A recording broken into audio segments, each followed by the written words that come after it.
back to my channel. I'm so happy to have you here for Spooky Saturday. I know this is kind of a different background, but it's one that I absolutely love. So I hope you will stick around and hear my very personal story and my very personal background in one of my most favorite places in the world, and I'll tell you about that. So without further ado, let's get spooky. Okay, before we begin, I would like to ask you, would you please consider subscribing, leaving a comment, ringing the bell, doing all those things? It really helps my channel. It's been very, very hard lately because I am a true crime. I'm sorry if you guys hear stuff like there's a road by me and it's a beautiful day, so a lot of people are out on their motorcycles, so I apologize.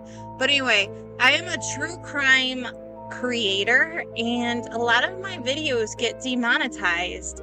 And it's kind of hard because some of my videos are like 45 minutes long and it takes a lot of time to research it. So yeah, and then you guys don't want to watch my like videos that do get monetized, so please consider watching my less hardcore content, I guess. I don't know. Anyway, let me tell you where we are. So this right here is my favorite place in the world. It is a willow tree. I'm gonna see if I can let you guys look up.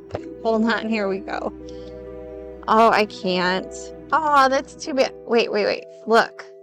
Yeah, that's it. Okay, now I've gotta, fix it. Oh, I feel like I changed the view, but I really wanted to show you the tree. This tree is very sacred to me. When I'm having a hard time, I come up and I curl up against it. It's a very old willow tree. Usually during, the summer, there'll be long vines in my yard and I sit under them. Also, if you see behind me, there is a group of rocks. You think, well, what are those group of rocks? Those, that's actually, so I love animals, like, more than people. And a lot of the creatures come to my backyard and they stay back here. A lot of people joke and call me the Gothic Snow White, which I kind of feel like I am. And I had this groundhog, and he lived back here, and I was terrified that he would get run over, but I took care of him, and I named him Ghost, and I fed him, and sure enough, one of my neighbors went ahead and ran into him. So you can't see it, but there is actually a tombstone that I had made for him, and then I'm about to plant flowers because it's still May, so I'm still trying to work on my backyard. But yeah, this tree is such a powerful place for me, and I thought, where else would I tell you the story that I'm going to tell you? I keep leaning in because my microphone's right here. So let's dive into this story that I'm going to tell you about. First, I want to fix this. Okay, that's better. Woo! There goes my microphone. It's a sacrifice being out here, guys, okay? It's a sacrifice. I have another camera, but you know what? I really need, a tech person. Okay. All right, so I'm back, sorta. Let's see. There we go. Oh, just forget it. All right, so let's talk about this story, and we're gonna call this story The Man with the Angry Face Outside of My Window. It's kind of a weird story. I think I told it when I first started with YouTube, and I used it in a segue about other things, but I felt like it was really important that I talk about this story because I don't really talk about this story often, but it's something that happened, and you may or may not believe what I'm going to tell you. This is a paranormal experience, and I 100%, I don't know, I'm going to let you decide what you guys think about this story. When I was about, I would have to say 18 or 19, I ended up getting my own apartment, and it was one of them starter apartments, and I was very, very proud of this apartment. But I had just gotten out of a really awful relationship. Like, I'm talking like a really bad relationship. It was abusive, verbally, physically. I just was not in a good headspace, and I was very, very angry. And to top it off, I had moved to a neighborhood where I knew nobody. And the person that I was in a relationship with kind of kept me like away from everybody I knew. So I didn't have a lot of friends, no support. My family wasn't really there for me. So we was all alone in this place. And I began to dabble in things that I had dabbled in all my life. But instead of going like the nice, like nature pagan route, I decided that it would be best if I went ahead and dabbled in black magic because I wanted revenge for what had happened. And I'm not proud of this. I wish I would have thought about the consequences of what I did. A lot of you guys are like, what is she talking about? Some of you are like, yeah, there are consequences for doing things like that nature. But whatever you feel, I'm going to tell you how it all went down. So in this apartment that I lived by myself, there was this beautiful walk-in closet. Still to this day, I think about this walk-in closet because I don't have a walk-in closet now. And I went into this walk-in closet and I lit a candle and I proceeded to do a very dark ritual, and I gave sacrifices myself, and I called to whatever would listen to me, and I asked them, like, give me what I want. And I asked for, some would say karma, but I would say revenge for what had happened to me. And after that day, I felt I had just like this really strange feeling in my apartment. Like, you know how when you go someplace, it's your house, and it's like you feel like this is my house, I feel comfortable. Well, there was something else in my house since that day. I felt like somebody or something had heard me, and I felt a presence there. I couldn't put my finger on it. It was just like this dark feeling. Like I can't explain it. It was like someone was always watching me. I know that's a song, but. And so I just kind of like went about my life, but things started happening. And I felt like things were watching me all the time, but I specifically felt like one entity, and that's the only way I can describe it, because it had like this familiar sense. And it feels so weird talking about it because I am so glad that it left my life, but I'm outside and like I'm looking around, but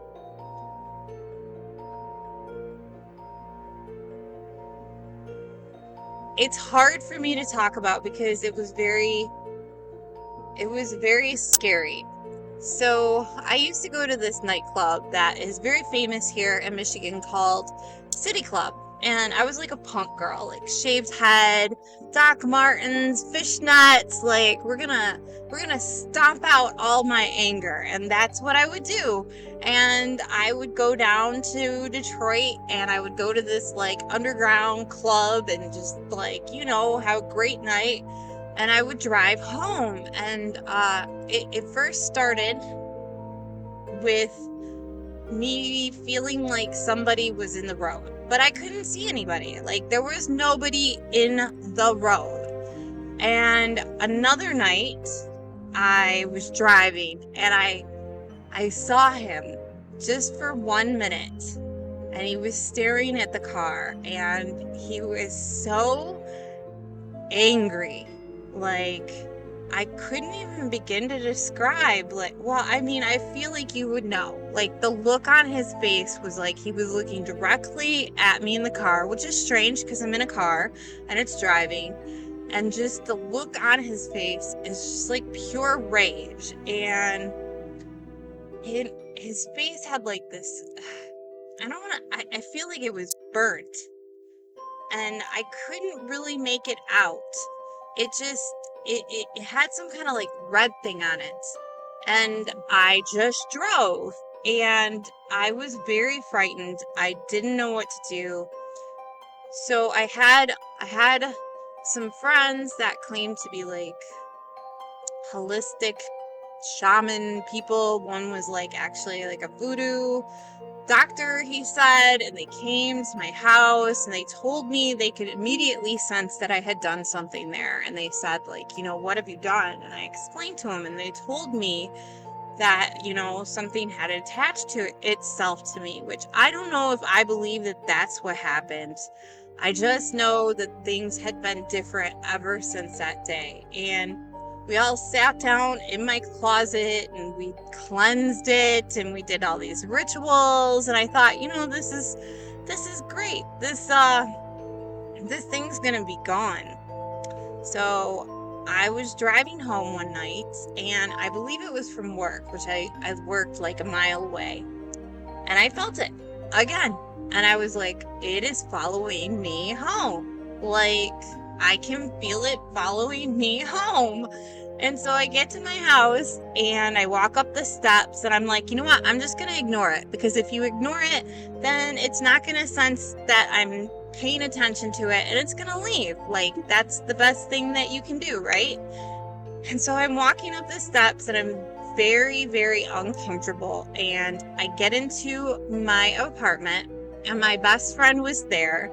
And I sit down on the couch and I'm just like, I'm just very uptight. I got this look on my face. And I'm a pretty boisterous person. Like, I don't know if you got that from my videos. Like, I'm always like, yeah, guys, let's go. Or I'm just being goofy and fun and all these things. But that night, I was not. I was upset. I seemed like something was wrong. And I knew while I was sitting on the couch that the man was outside by my car. And I lived on the second floor. It was a second floor apartment complex. I knew that man was looking at my apartment. And I can't even tell you how hard it is to keep something that creepy to yourself. And he looked really mad. He was pissed at me. Like, I don't know what I did to him. I don't know why I did that. I don't know what he wanted from me, honestly. And I wasn't about to go downstairs and talk to him about it. And so I sat there thinking, like, I was sitting in my house, my apartment, and I'm thinking, okay, well, maybe I'm crazy. Maybe I'm having a mental breakdown. I've been through a lot. I've been through a lot of trauma. I'm just going to sit here and I'm going to relax. And so I'm sitting there and I'm watching TV and I'm sitting there very uptight and like, and my friend looks at me and she goes, "What is wrong with you?" And I was like, "Nothing." And she's like, "You're lying." And I was like, okay. And she's like, "Did you bring something home?" And I was like, and she's like, "It's here." And she goes, "It's outside. It's staring at the window." I'm not even playing around. Like, this really happened. I didn't tell her about the man. I didn't tell him he was following me. I didn't tell anybody because I thought that I would have sounded like a crazy person. Like, at that time, I didn't have friends that were like witches. I knew a couple people, but they didn't hang out with me. They weren't like friends. Like, I just didn't talk about it. And she looked at me and she goes, "Let's go." And she stood up and I got my stuff and we walked as fast as we could to my car and we took off. And I remember that I could feel him watching us getting into the car and driving away. I don't recall when he stopped coming around. All I remember is I eventually just stopped paying attention to it. And I eventually moved away from the apartment, which was a really exciting thing for me because I didn't want to be there anymore, because no matter how much I tried to forget what I had done and how much I tried to cleanse the apartment, it always still had a feeling. It always had a feeling. And I will never forget the man with the angry face. I don't know what his story was. I don't know what happened to him. I don't know what he wanted from me. I haven't seen him in a very, very long time. But I thought, if I'm going to talk about paranormal stuff, I might as well talk to you about one of the most intense experiences I've ever had in my entire life. And that definitely was one of the most intense experiences. And it really made me believe that, there is something out there and I'm not just crazy. And, I just wanted to share that with you more of like in a depth, relaxed kind of video, because I feel like the first year of YouTube, I was pretty much just trying to like get comfortable, and I was a little scared to like show you guys me in front of a camera. And now like it's hard. Sometimes I feel like there are people out there that don't get me, but like there are some people out there that do get me and are like me. And I so appreciate that. And I thought, you know what better way to talk about spooky things in front of the tree that I truly love, and talk about a personal experience as to why I'm such a big believer in paranormal things. So this is my story. I hope you enjoyed it. If you stuck it out the entire time, I really appreciate it. I really appreciate all of you guys who watch my videos. I know that I said I was going to do 3 videos, but I don't know if that's going to happen this week. But I do promise I will try not to escape. I will keep going. I will still make 2 videos. I will continue making my true crime videos. And if you could, please just give it a thumbs up. Check out my true crime videos because they don't get monetized. And honestly, I didn't start making them for that. I started making those videos for awareness of those situations. But it would be nice to get paid for like the 20 hours that it takes to research all that. But that's just me. Anyway, I love you guys so much. I hope you're having a beautiful day. I hope you enjoyed watching me in natural light. I don't know. I think it looks beautiful out here. I wish you could sit down next to me and have a glass of wine. But anyway, as always, stay safe and stay spooky. Bye.